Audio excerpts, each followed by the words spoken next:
Bonjour les vierges, bienvenue sur ma chaîne Valet ses cartes, merci d'être là. Euh, Là, je vais vous proposer un tirage rapide de vos énergies pour le mois de juillet.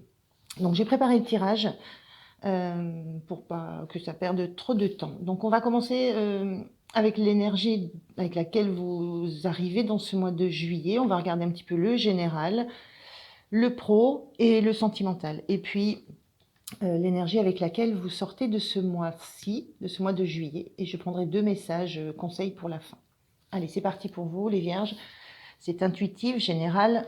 Ça ne peut pas résonner avec chacun d'entre vous, donc ne prenez que ce qui vous parle.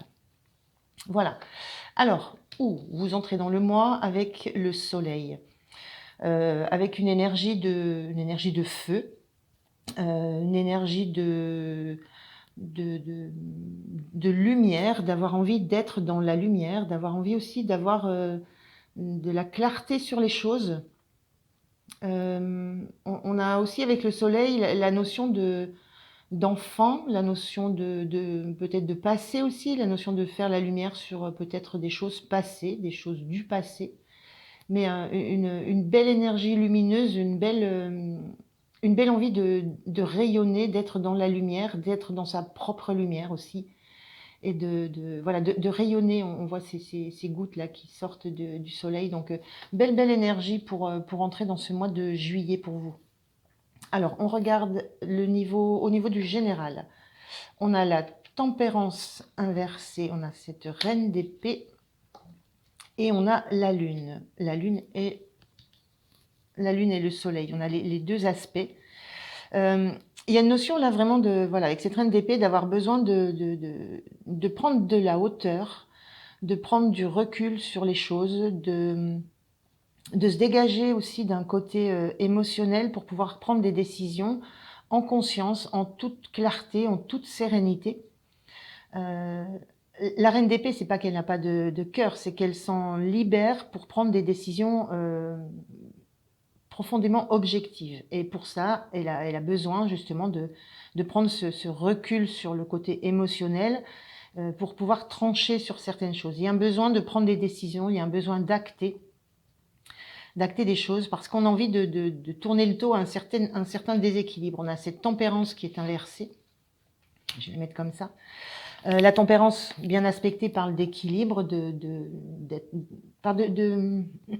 une carte de guérison, mais elle parle surtout d'être équilibrée entre son côté plutôt émotionnel et son côté plutôt terre à terre. On a un pied sur terre, un pied dans l'eau. Là, il y a cette sensation d'avoir besoin de prendre une décision, de trancher clairement sur ce qui nous met peut-être en déséquilibre, ce qui perturbe, ce qu'on n'arrive pas à faire fonctionner, ce qu'on n'arrive pas à faire fonctionner en complémentarité. Mais on a ce soleil ici, on retrouve ce soleil. Donc il y a le besoin de faire la lumière sur ce qui nous met un petit peu en déséquilibre.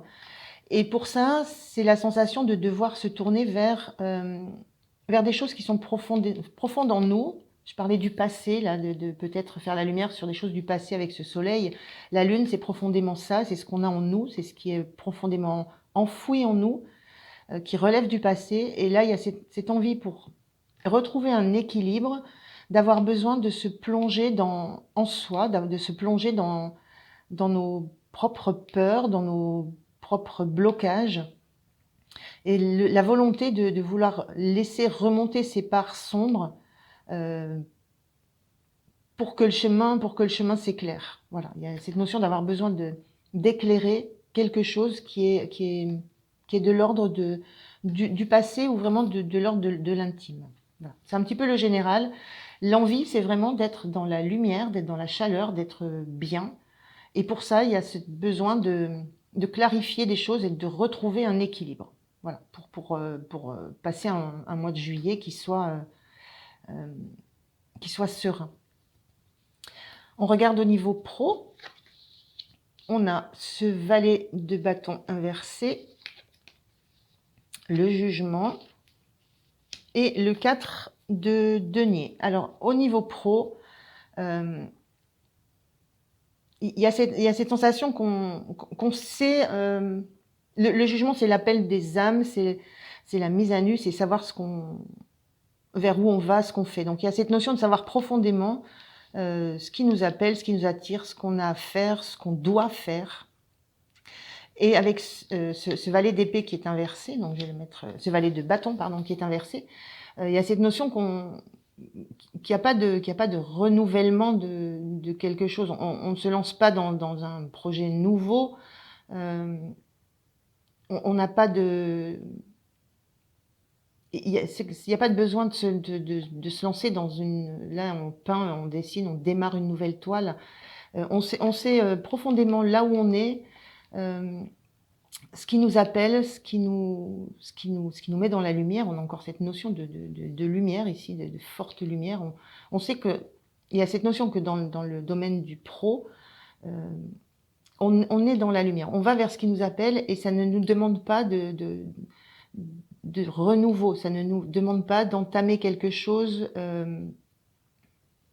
d'entamer une nouvelle toile, d'entamer un nouveau projet. Il y a une notion de continuité parce que on a suffisamment. On sait qu'on est dans quelque chose qui nous suffit. Le 4 de denier, on a peut-être juste ce qu'il nous faut, mais on est en capacité d'offrir, on est en capacité de partager ce qu'on a.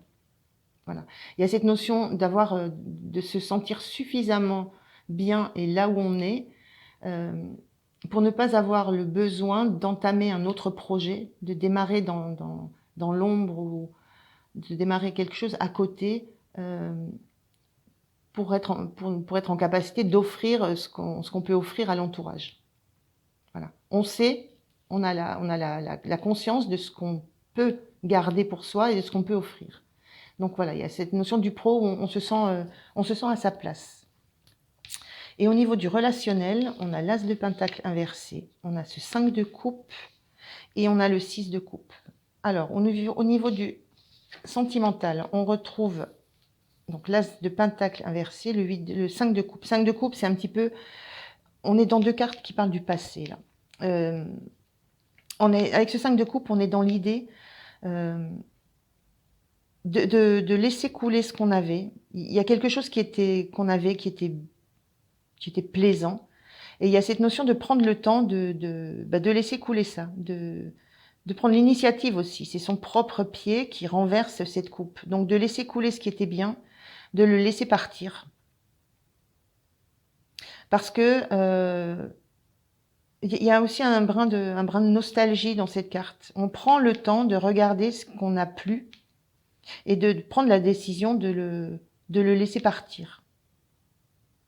Parce que à un moment donné, on sait qu'on va trouver, il y a d'autres coupes, il y aura d'autres choses, il y a un autre chemin, il y a un autre chemin qui se dessine derrière, mais on a besoin de prendre ce temps, de laisser partir ce qui a pu être nourrissant, ce qui a pu être bon pour nous. Et avec cet as de pentacle qui était inversé, c'est la notion de ne pas avoir envie de repartir dans quelque chose de nouveau, de ne pas avoir... il y a aussi cette sensation de ne pas savoir comment redémarrer quelque chose de nouveau. Voilà. Soit ne pas avoir envie, soit ne pas savoir comment réenclencher quelque chose qui pourrait s'enraciner, qui pourrait devenir abondant.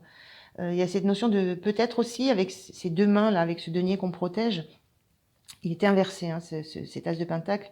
Peut-être aussi la sensation de savoir qu'on n'a peut-être pas su protéger, prendre soin de quelque chose qui aurait pu donner quelque chose de beau et d'abondant. Et il y a on a vraiment avec cette lune et ce soleil aussi, avec cette notion du passé, on retrouve avec ce 6 de coupe la notion de nostalgie encore. Voilà, j'ai vraiment cette notion de nostalgie sur le domaine sentimental, nostalgie de tout un parcours accompli. On a ce petit garçon, ce petit chien qu'on retrouve à l'âge adulte, grand garçon, homme, chien adulte. Et il y a eu toutes ces expériences sentimentales, relationnelles qui ont façonné le parcours. Il y a une notion d'amitié aussi qui est forte, de valeurs auxquelles on tient fortement, qu'on avait petit et auxquelles on s'est accroché tout au long du parcours et de toutes ces rencontres, toutes ces étapes. Donc il y a dans le sentimental, il y a cette notion là d'avoir besoin de laisser partir des choses, euh, et des choses qui relèvent du passé, qui relèvent d'histoires anciennes, et de se questionner sur le pourquoi d'un projet, d'un nouveau départ, d'une nouvelle relation qui n'a pas fonctionné, dont on n'a pas forcément pris soin. Voilà, il y a un petit peu ça. On va regarder l'énergie avec laquelle vous sortez de ce mois de juillet. L'empereur, magnifique. L'empereur, c'est celui... et l'empereur, là, il est sur son trône, et il regarde tout le mois de juillet, et il est sûr de lui.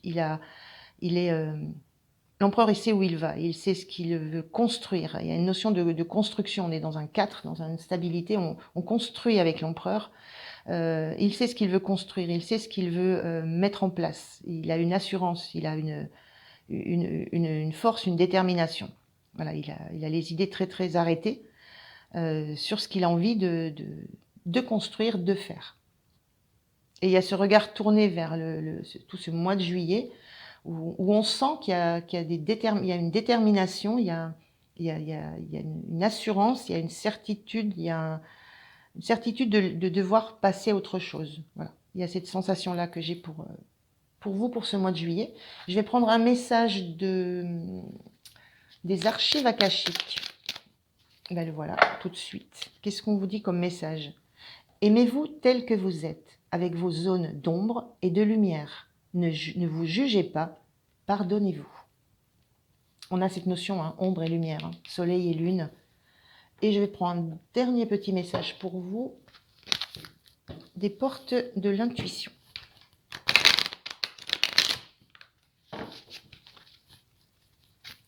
Allez, un petit message des portes de l'intuition pour vous les vierges. Je vais prendre celle-là qui voulait sauter. Et on a la transmutation. C'est le moment de compter sur votre guérisseur, guérisseuse intérieure. Transmutation. On a vraiment cette sensation-là de choses qui transmutent de l'ombre à la lumière, certaines énergies comme ça. Et puis cette tempérance qui est aussi une carte de guérison, ce que je vous disais, inversée, mais il y a une sorte de guérison qui s'opère. Et cette guérison, elle vient de vous, c'est guérison intérieure. On a vraiment des cartes qui sont très très centrées sur le passé et votre intériorité. Mais une belle énergie d'empereur pour finir. Voilà les vierges, écoutez, je vous remercie de m'avoir écouté. Je vous souhaite un très beau mois de juillet. Pensez à liker, à vous abonner, à partager, c'est ce qui fait vivre la chaîne. Voilà, merci, à très bientôt et très bon mois de juillet à vous. Au revoir.